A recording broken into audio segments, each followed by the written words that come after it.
जो last video था उसमें लूनी नदी का कुछ अधूरा चैप्टर बच गया था। अब हम देखेंगे लूनी नदी की विशेषताएं। लूनी नदी का जो नाम है वो सागरमती है।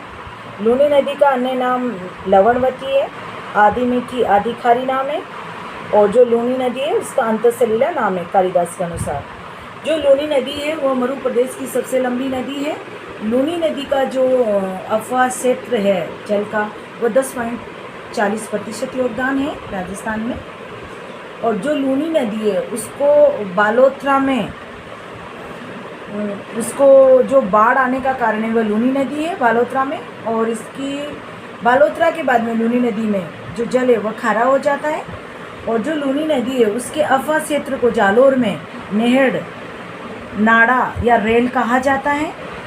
और जो लूनी नदी और उसकी सहायक नदियाँ हैं उसमें 4 बांध बनाए गए हैं, जिसमें से जसवंत सागर बांध जिसको पिचियाक बांध के नाम से भी जाना जाता है जो कि जोधपुर में है, लूनी नदी पर बनाया गया है।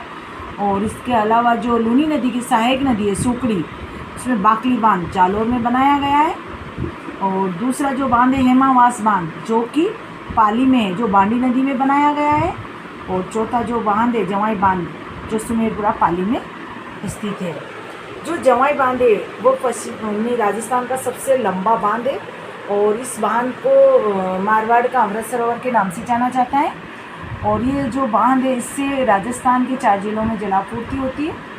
पाली है, सिरोही है, जालोर है और जोधपुर है। और जब इस बांध में यानी कि जवाई बांध में जब जल स्तर घटता है तो इसमें जलापूर्ति है जो सेई सुरंग से की जाती है।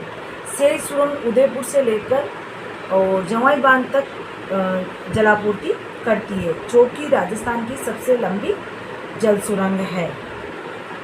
और जो हमारे राजस्थान में जो भूमिगत जल का योगदान है वह 1.72% है वर्तमान में। पहले ये 1.69% था, 1.69% था, लेकिन वर्तमान में अभी इसमें थोड़ा अपडेट किया गया है और 1.72% बताया है।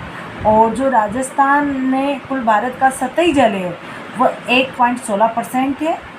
और जो राजस्थान में लूनी नदी है पश्चिमी राजस्थान की सबसे लंबी नदी है, मरु प्रदेश की सबसे लंबी नदी है। और जो लूनी नदी है उसकी बाकी जो सहायक नदियां हैं उसमें जोजड़ी नदी जिसका हमने पिछले वीडियो में बताया, इम्पोर्टेंट क्वेश्चन बन जाता है कि दाईं ओर से मिलने वाली जोजड़ी नदी है। इसी तरह हमने आज लूनी नदी का जो चैप्टर है वह ख़त्म किया। कल हम